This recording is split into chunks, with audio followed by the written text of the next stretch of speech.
My name is Lily. I live with Emily, who I now consider like a real sister for certain reasons. My parents passed away in an accident right after I started high school. Since then, I've been living with my brother, Owen. To be honest, I've always hated Owen. Ever since we were kids, Owen would bully me.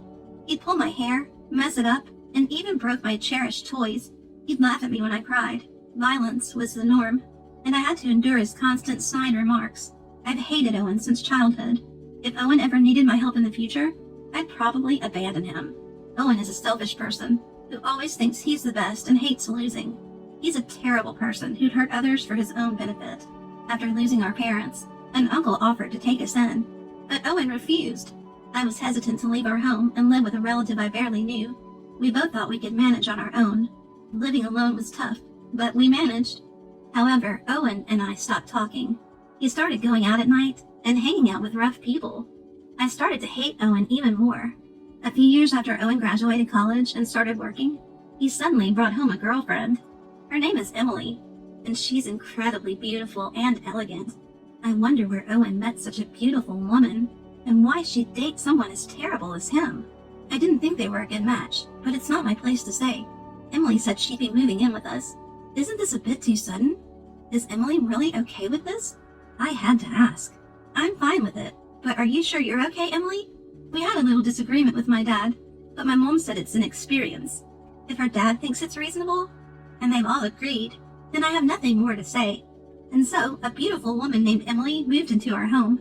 After living with her for a few months, I realized she's an amazing person. She took over all the household chores that I had been doing. At that time, I had graduated high school, but hadn't gone to college. I had no ambitions and was used to doing housework. Above all, I didn't have the confidence to do housework while going to university. But Emily encouraged me to find my passion, saying it's never too late. Ever since my parents passed away, my life had been a cycle of chores and school. I'd wake up, make breakfast, do laundry, go to school, and then come straight home to clean and make dinner. I didn't have time for friends or part-time jobs. I was living like a mom during what should have been an exciting time in high school. I didn't even have a boyfriend. Not that I was interested. Until Emily pointed it out, I hadn't realized I had no hobbies or passions. Looking back at my high school life, I felt a bit lonely. I remember talking with friends in middle school about wanting to get part-time jobs and boyfriends in high school. I decided to reconsider my future. I thought I'd start with a part-time job, but I didn't want to leave all the housework to Emily, so I helped her whenever I could. One day it hit me. Is Emily actually amazing? I was pretty confident in my cooking skills since I'd been doing it ever since we lost our parents. I also often looked at books. I initially thought Emily, with her elegant demeanor, wouldn't have much experience with housework. I was wrong. Emily was perfect at cleaning, laundry, and especially cooking. Her cooking was so good, she could be a pro. And it made me wonder again, why is she with Owen, who has such a terrible personality? I started to admire Emily. I thought of her as a real sister. She said she felt the same way about me. We even started going out for meals and hanging out. But Owen didn't seem to like that Emily and I were getting along so well. And so, years later, Owen found himself at the center of a major incident. One day, after several years had passed, I got a call. By this time, I had already moved out and was living on my own. The call was from Owen. For some reason, he was furious and yelled over the phone, "What are you doing on the day of the ceremony? You better not miss it." I responded, "What ceremony? I haven't received an invitation." Owen sounded puzzled and said, "Huh?" But I decided to tell him the truth. Why Owen thought he could get married after doing what he did was beyond me. Let's rewind to the time when Emily started living with us. After Emily moved in, the bullying had mostly stopped, but there was a day when Owen became physically violent toward me. It started because Owen was angry at Emily. Owen would take a lunchbox to work that Emily prepared for him. But one day, Emily overslept and couldn't make his lunch. Owen was furious about it. To me, it seemed like a minor issue. When Owen got home that day, I talked to him about the morning incident. Why get so mad over a missed lunch? Nobody's perfect. People oversleep sometimes, you know. I didn't mean anything deep by it. But Owen didn't like what I said and suddenly became enraged. "A woman who's going to be my wife should be perfect at everything. It's your fault for being around and influencing her," he said. According to him, my presence was a bad influence on Emily. Of course, I argued back. I used to cry a lot as a kid, but now I speak my mind. We got into a heated argument, and suddenly, Owen shoved me. Then he started kicking me. Just then, Emily returned from shopping and intervened. She was angry at Owen, but Owen didn't calm down. And then I saw something unbelievable. Owen slapped Emily. He then left the house and disappeared. I was left stunned and couldn't move for a while. Emily was also frozen, holding her slapped cheek. Snapping back to reality, I approached Emily and asked, "Emily, are you okay?" She replied, "I'm fine," but tears were spilling from her eyes. She said sorry and retreated to her room. From that day on, Owen became increasingly aggressive toward Emily. One day, I decided to talk to Emily. I was worried because she was losing her usual brightness. Thinking a change of scenery might help, I took her outside, and she ended up confiding in me. She was unsure whether to go through with marrying Owen. I immediately said she should break it off, and that there was someone better out there for her. Emily seemed a bit surprised. Talking to me seemed to lift her spirits a bit. On the way home, I said to Emily, "I'll always be on your side, Emily."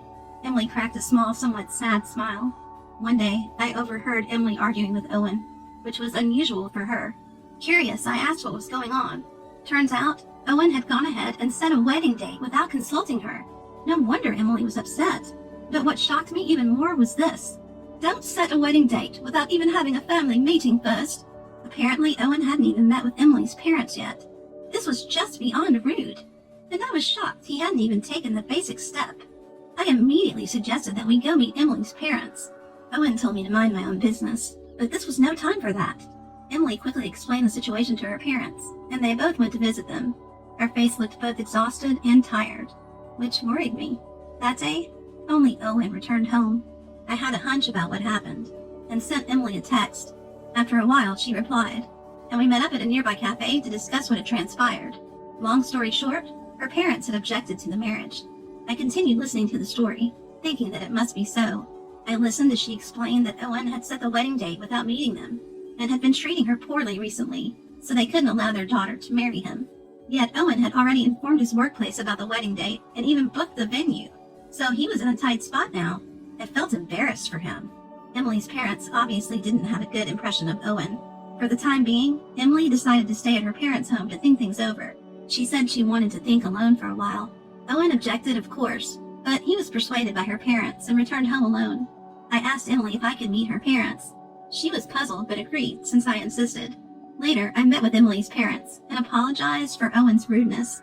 They were quite surprised, not just by the apology, but that someone as considerate as me could be related to Owen.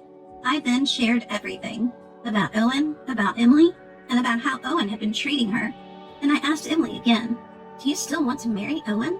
Emily responded, "I'm not sure." I suggested she should have a serious talk with Owen. She agreed, but when she tried to contact him to talk, Owen wasn't interested in discussing anything. Worse, he was still moving forward with the wedding plans. He even sent Emily a list asking her to prepare the invitations. At this point, Emily had had enough and finally decided to break up with Owen. She tried multiple times to discuss the matter with Owen, but it seemed like they could never have a real conversation. Every time she reached out, Owen would dominate the conversation and end it abruptly. She even texted him about breaking up, but Owen dismissed it, saying, "Enough with the jokes. Just prepare for the wedding." And so, the day Owen unilaterally decided would be their wedding day arrived, and Emily contacted me in a fury. I couldn't help but marvel at how well Owen had planned the wedding without giving it much thought, and I gave him a piece of my mind. "You never took your conversations with Emily seriously, and honestly, I can't fathom why you think you can get married. No one's coming to this wedding. Plus, you quit your job without telling anyone? You've lost all credibility." With that, I hung up the phone. That's right, Owen had quit his job without telling anyone. Emily found out about this during an incident, and Owen had contacted her as well. Emily and I were together at the time, expecting his call.